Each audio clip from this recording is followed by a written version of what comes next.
सत श्री अकाल। गुरु गोविंद सिंह की महान विशेषताएं। परोपकारी गुरु गोविंद सिंह जी ने सबसे बड़ी बात यह थी कि अपने आप को औरों जैसा सामान्य व्यक्ति मानते थे।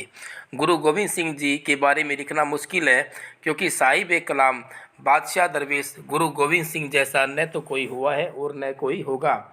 अगर एक पुत्र के रूप में देखा जाए तो आपके जीवन के बारे में लिखते समय यह समझ में नहीं आता कि आपका जीवन किस पक्ष में लिखा जाए। अगर आपको एक पुत्र के रूप में देखा जाए तो आपके जैसा कोई पुत्र नहीं है जिसने अपने पिता को हिंदू धर्म की रक्षा के लिए शहीद होने का आग्रह किया।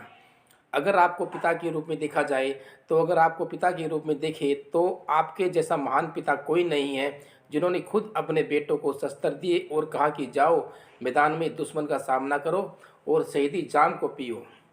अगर आपको लेखक के रूप में देखे तो आपकी लिखारी के रूप में देखा जाए तो आप धन्य हैं।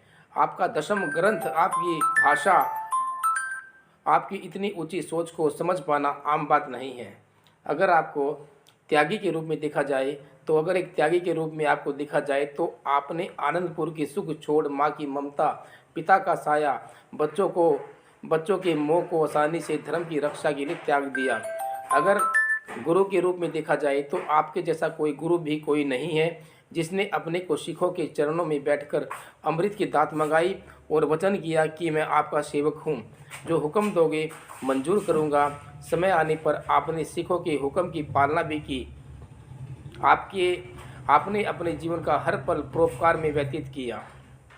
अगर आपको योद्धा के रूप में देखा जाए तो अगर आपको एक योद्धा के रूप में देखे तो हैरानी होती है कि आपने अपने हर तीर पर एक तोला सोना लगवाया हुआ था।